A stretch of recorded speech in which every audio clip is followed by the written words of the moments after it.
All right, HYROX Racing Team, it's Jason here at Suffer City, and we are going over how to build your HYROX training week. Hey, we're going to get into the types of lessons or workouts you'll be executing.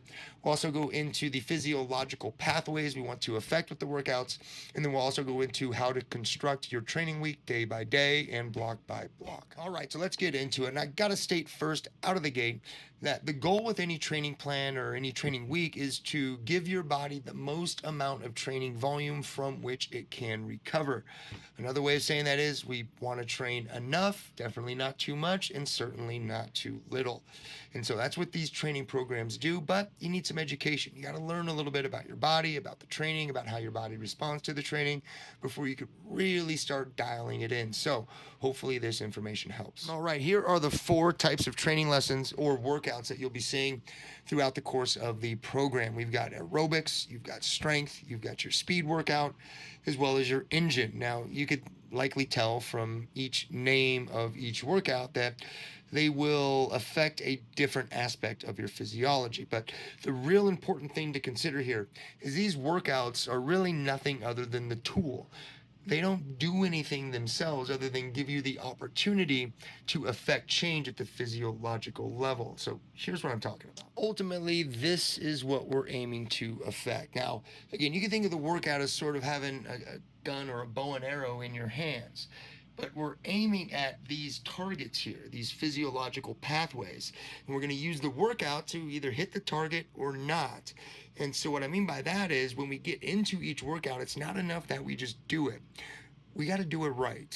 You got to stay within the training parameters as instructed. Now, we can measure these training parameters through a variety of ways. Our heart rate, our perceived exertion, of course, our pace, our tempo, and things like that, our power output.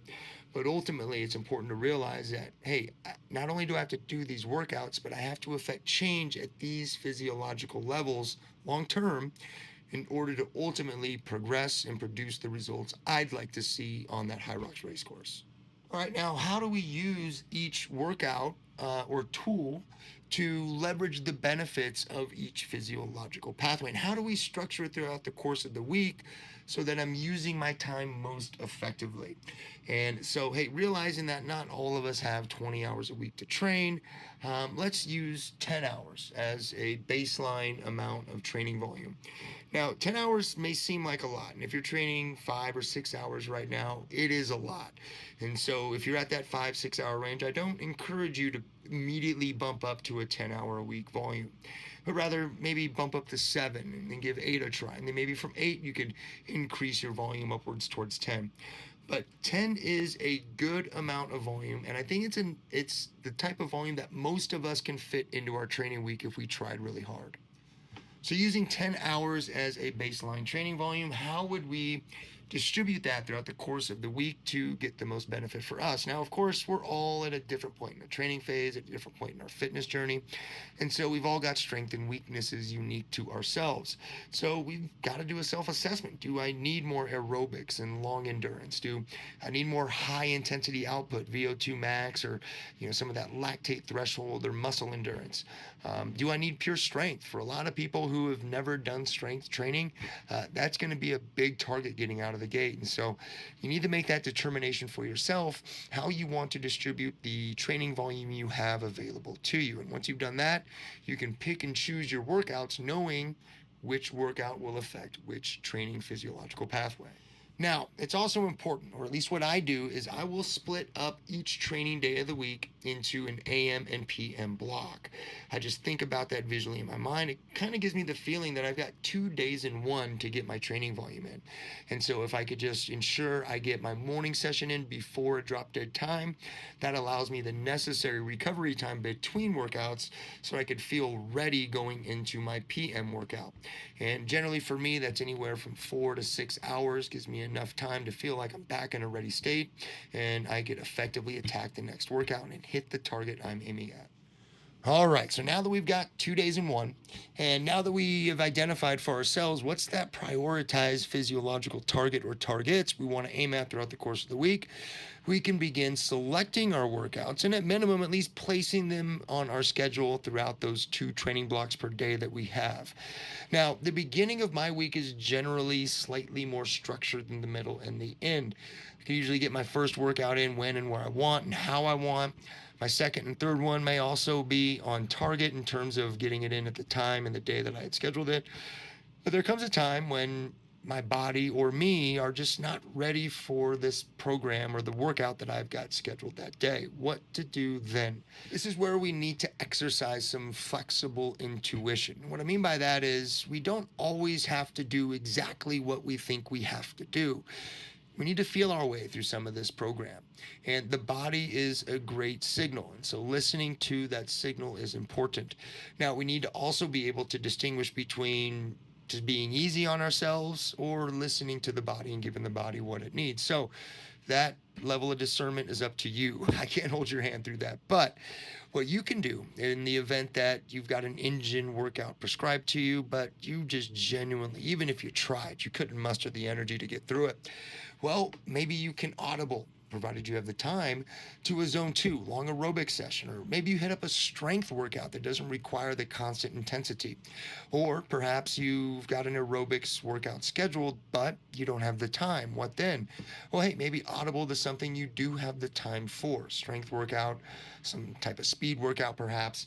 In either case, my point here is you don't have to be rigid throughout this program and do everything as it's prescribed to you. The goal is to get the training volume throughout the course of the week. And of course, the training volume we're aiming for is the most from which our body can recover. So however you do that, that's going to be up to you. And of course, it's going to be up to your schedule.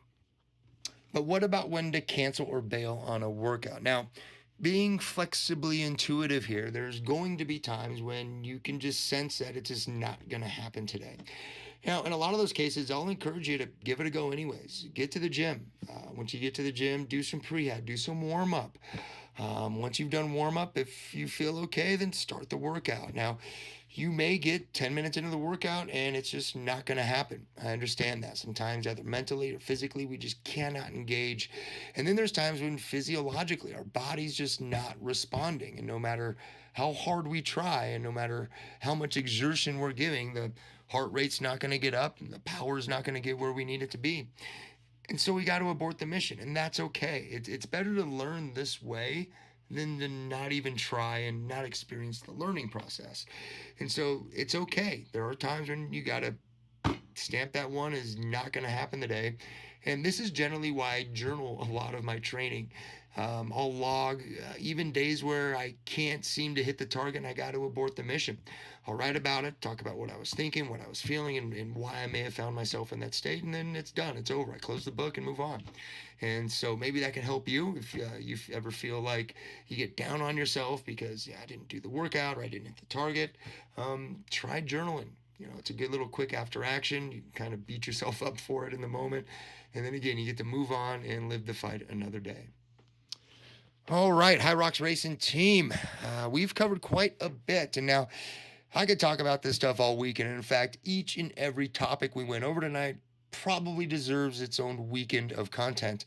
But I think for tonight, we covered down on the basics and we did a great job with it. You now understand a little bit more about what the workouts are, what they mean, as well as what we're using them for ultimately to affect those long-term physiological adaptations. And so we even uncovered, how you could structure your training week, how to be flexibly intuitive about it, and as well as when to pull the plug and when to just say, hey, not today. And so, as I said, a lot of stuff we went over. If you got questions, comments, please, please, please let me know. And if you're not part of the HYROX Racing Team here at Suffer City and you watched this video and you liked it, hey, get at us, contact us. Best HYROX Racing Team in the country. We're in Gilbert, Arizona. And hey, you know what? My name is Jason France, and I will see you next time.